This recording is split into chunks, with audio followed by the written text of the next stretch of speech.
Assalamualaikum warahmatullahi wabarakatuh.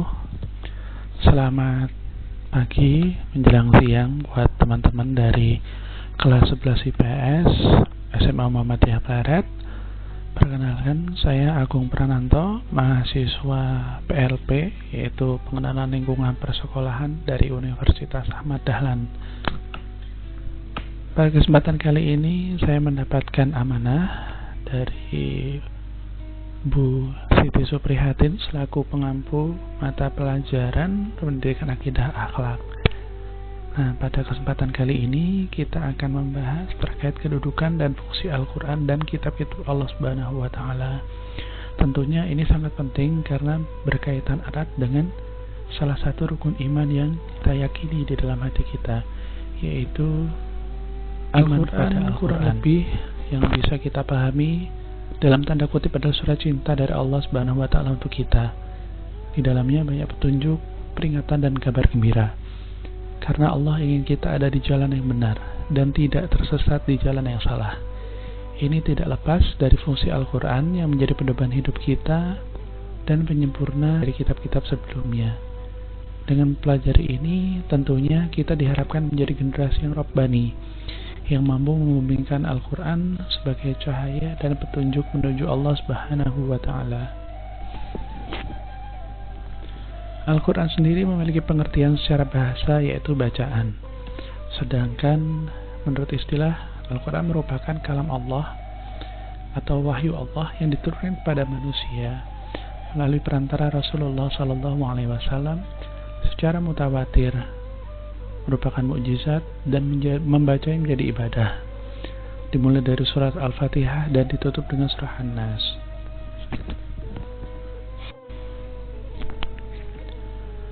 Menurut Wahbah Zuhaili, Al-Quran memiliki beberapa ciri-ciri. Yang pertama, Al-Quran merupakan firman Allah yang diturunkan melalui Nabi Muhammad SAW. Kitab-kitab sebelum Al-Quran juga merupakan wahyu Allah, tetapi tidak disebut Al-Quran karena tidak diturunkan melalui Nabi Muhammad SAW. Bukti Al-Quran adalah wahyu dapat kita buktikan dengan mukjizat yang terkandung di dalamnya, baik ketika kita melihat struktur bahasa, isyarat-isyarat ilmiah di dalamnya, dan ramalan-ramalan atau prediksi yang akan terjadi di masa depan. Lalu yang kedua, Al-Quran diturunkan dengan dialek Quraisy yang terdapat dalam Quran Surah Yusuf, surah yang ke-12 ayat yang kedua. Dan ciri yang ketiga, diturunkan secara mutawatir atau jalurnya tersambung hingga ke Rasulullah SAW. Diriwayatkan oleh banyak orang untuk banyak orang dan diyakini di antara mereka tidak ada dusta. Dan Allah sendiri yang menjaga Al-Quran itu, sebagaimana tertulis di dalam Quran Surah Al-Hijr ayat yang ke-9.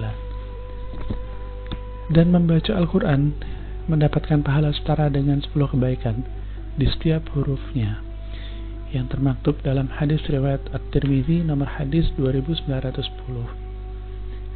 Lalu yang terakhir, ciri-ciri Al-Quran menurut Wahbah Zuhaili yaitu diawali dengan Al-Fatihah lalu ditutup dengan surah An-Nas.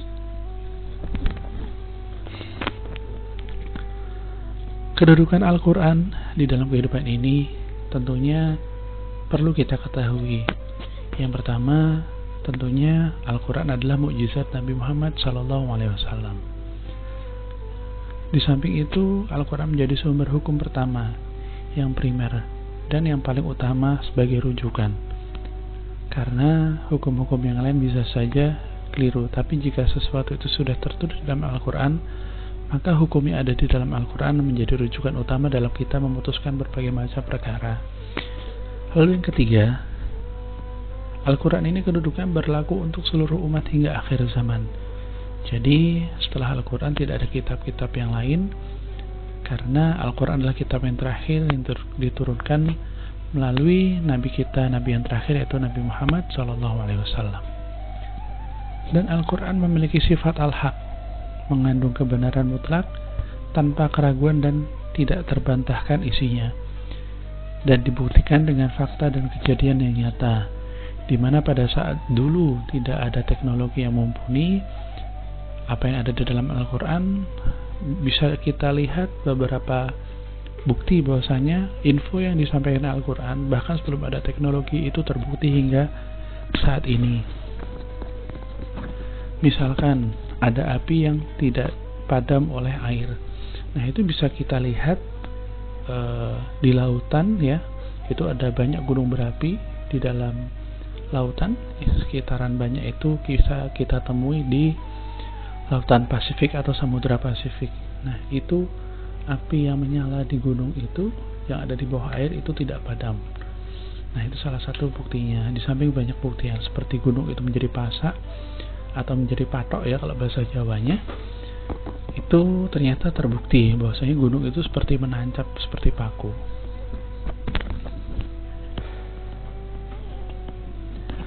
Nah, fungsi Al-Quran sendiri itu kurang lebih adalah sebagai bukti kenabian dan kerasulan Rasulullah SAW. Lalu yang kedua sebagai way of life atau jalan kehidupan. Ya, jadi jika manusia itu ada masalah, ada berbagai macam halangan dalam kehidupannya, nah solusi-solusinya itu pasti akan bisa ditemukan dalam Al-Quran. Tinggal kita mau melihat dan membaca dan mengamalkannya atau tidak. Dan seperti disampaikan tadi, Al-Quran juga merupakan hukum tertinggi ya di antara beberapa hukum yang lainnya, seperti sunnah, ya, nanti ada qiyas juga. Nah yang tertinggi adalah Al-Quran. Lalu yang terakhir atau yang keempat sebagai korektor atau sebagai pengkoreksi untuk meluruskan kepercayaan yang tercantum dalam kitab sebelumnya. Contohnya pemahaman terkait ajaran Trinitas dan juga kepercayaan-kepercayaan yang ada sebelum Islam hadir di tengah-tengah kita. Nah, ini bisa kita lihat salah satu dalil yang menyatakan kedudukan Al-Quran dan fungsinya di dalam kehidupan kita, yaitu di dalam Quran surah Al-A'raf ayat yang ke-158 di mana dinyatakan A'udzu billahi minasyaitonir rajim. Bismillahirrahmanirrahim. Qul ya ayyuhan nasu inni rasulullahi ilaikum jami'an alladzi lahu mulkus samawati wal ard la ilaha illa huwa yuhyi wa yumiit فآمنوا بالله ورسوله النبي الأمي الذي يؤمن بالله وكلماته واتبعوه لعلكم تهتدون. Katakanlah hai manusia, sesungguhnya aku adalah utusan Allah kepadamu semua, yaitu Allah yang mempunyai kerajaan langit dan bumi. Tidak ada Tuhan yang berhak disembah selain Dia, yang menghidupkan dan mematikan. Maka berimanlah kamu kepada Allah dan Rasul-Nya, Nabi yang ummi yang beriman kepada Allah dan kepada kalimat-kalimatnya, yaitu kitab-kitabnya, dan ikutilah Dia supaya kamu mendapat petunjuk. Yang lain kita temukan dalam surah Al-Baqarah ayat yang kedua, Dzalikal kitabu la raiba fihi hudan lil muttaqin. Kitab Al-Quran ini, kata Allah, tidak ada keraguan padanya, petunjuk bagi mereka yang bertakwa. Tentunya Al-Quran hadir sebagai penyempurna kitab-kitab yang ada sebelum Al-Quran ada. Maka fungsi Al-Quran sebagai penyempurna kitab suci sebelumnya, setidaknya ada tiga yang bisa kita temui. Yang pertama, menghapus lafaz atau hukum yang ada pada kitab-kitab suci sebelumnya. Alasannya setidaknya ada dua, yaitu kitab-kitab sebelumnya sudah banyak dimodifikasi dari tangan yang tak bertanggung jawab, dan isi yang asli tentunya hanya berlaku pada umat-umat tertentu, yang umat-umat diturunkan kitab pada saat itu, sehingga sudah tidak relevan ketika belum disempurnakan. Maka Al-Quran hadir sebagai penyempurna kitab suci sebelumnya. Lalu yang kedua, sebagai muhaimin, yaitu korektor atas perubahan-perubahan yang ada pada kitab sebelumnya, sehingga walaupun kitab sebelum Al-Quran itu benar, ketika bertentangan dengan Al-Quran secara asli ya, kitabnya bukan yang setelah dimodifikasi, kitab sebelum Al-Quran itu, maka yang benar dan harus kita jadikan acuan adalah Al-Quran itu sendiri. Lalu yang ketiga, fungsinya sebagai musaddiq, menguatkan kebenaran pada kitab-kitab suci sebelumnya. Jadi ada yang di kitab suci sebelumnya itu ada, dan di Al-Quran dimasukkan lagi. Nah itu menguatkan informasi yang sudah ada pada kitab-kitab suci yang sebelumnya. Setidaknya ada 7 ya teman-teman isi kandungan yang ada dalam Al-Quran. Yang pertama adalah membahas terkait akidah, yaitu menanamkan ketauhidan, iman kepada Allah dan segala macamnya. Lalu selanjutnya adalah kandungan terkait ibadah, segala bentuk ketaatan, penghambaan kepada Allah Subhanahu wa Ta'ala. Lalu selanjutnya ada akhlak, yaitu terkait perilaku manusia.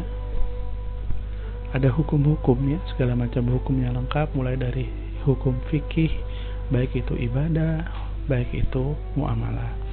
Lalu selanjutnya yaitu terkait tadzkir, yaitu peringatan untuk manusia agar manusia itu tidak lalai. Ya, yang selanjutnya ada sejarah atau kisah-kisah terdahulu, seperti yang paling banyak kita temui kisah Nabi Musa, kisah Nabi Isa dan lain sebagainya. Lalu selanjutnya adalah dorongan untuk berpikir. Jadi Al-Quran itu juga merangsang kemampuan kita untuk berpikir. Ya, jadi tidak hanya sekedar materi, tidak hanya sekedar pengetahuan terkait akidah, akhlak, ibadah dan segala macam, tapi juga mendorong kita untuk berpikir. Makanya dalam Al-Quran afalat tadzakkarun, afala yatadabbarun dan lain sebagainya. Itu menunjukkan agar kita semua mempunyai kemampuan untuk berpikir jauh lebih baik lagi. Oke teman-teman, selanjutnya Al-Quran sebagai pedoman hidup. Nah, setiap muslimin hendaklah harus menempatkan Al-Quran sebagai berikut. Yang pertama, Al-Quran menjadi sumber spiritual, yaitu sumber kebenaran dari berbagai macam hal yang mungkin kita lalui di dunia ini, dan bahkan akan menjadi sumber spiritual, yaitu kebenaran hingga kita nanti masuk ke akhirat kelak. Lalu yang selanjutnya, harusnya Al-Quran itu kita tempatkan sebagai dasar hukum dan moral, karena ketika itu dijadikan sebagai landasan dasar hukum dan moral, maka itu akan menuntun manusia pada jalan kebahagiaan dan menjadi sarana keselamatan baik di dunia maupun di akhirat. Dan akhirnya mau tidak mau dan sudah pasti benarnya, yaitu Al-Quran adalah menjadi dasar setiap perbuatan manusia. Lalu yang ketiga, setiap muslim hendaklah menempatkan Al-Quran sebagai sumber ilmu pengetahuan dan teknologi, karena di dalam surah Al-Mujadalah sendiri ayat yang ke-11 dijelaskan bahwasanya Al-Quran itu pada akhirnya menjadi sumber ilmu pengetahuan, ya. Nanti di situ dijelaskan Al-Quran dengan ilmu mendorong kita untuk mendapatkan ilmu pengetahuan, karena nanti ilmu pengetahuan itu yang nanti juga akan menaikkan derajat kita di sisi Allah Subhanahu wa Ta'ala. Yarfa'illahu alladhina amanu minkum walladhina utul ilma darajat. Yaitu teman-teman. Selanjutnya, kewajiban manusia terhadap Al-Quran setidaknya ada 5 yang bisa kita catat. Yang pertama, mengimani sebagai wahyu Allah, lalu mempelajari ilmunya, baik tajwid, bacaan maupun tafsirnya, lalu mengusahakan setiap hari membacanya, jangan lupa mengamalkan isi-isinya, dan juga yang terakhir, jika kita sudah mampu melakukan itu semua, kita diminta untuk bisa mengajarkannya agar Al-Quran semakin membumi.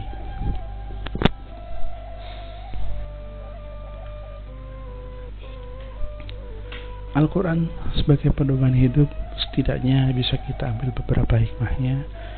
2 yang terpenting adalah hati menjadi lebih tenang, karena hidup ini di dalam Al-Quran dijelaskan kita butuh ketenangan. Bahagia itu pun juga lahir dari ketenangan hati kita. Nah, Al-Quran memberikan panduan kepada kita agar hati kita menjadi tenang. Setiap ada masalah, ada solusinya. Setiap ada perkara hidup, kita mendapatkan ilmunya bagaimana agar masalah tersebut bisa selesai.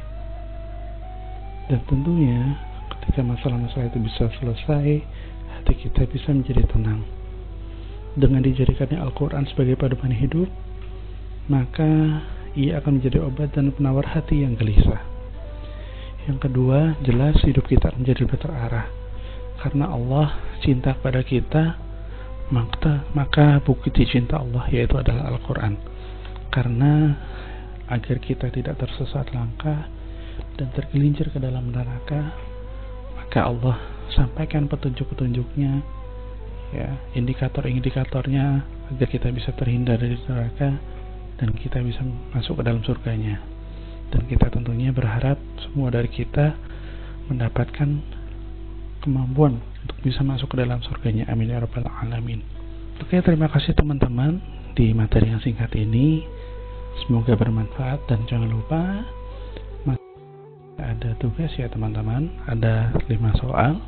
Silahkan dijawab dengan tepat dan benar. Dan silahkan nanti dikumpulkan melalui Google Classroom. Bisa ditulis di buku, di secari kertas, ataupun jika punya kemampuan public speaking atau mau belajar public speaking, kemampuan berbicara, silahkan bisa dikirim voice note-nya. Terima kasih atas perhatiannya. Semoga Allah memberikan kemampuan kita dan semangat belajar kita tetap tinggi dan terjaga, dan semoga Allah mengumpulkan kita dalam surga kelak. Amin ya rabbal alamin. Saya tutup. Selamat mengerjakan teman-teman. Assalamualaikum warahmatullahi wabarakatuh.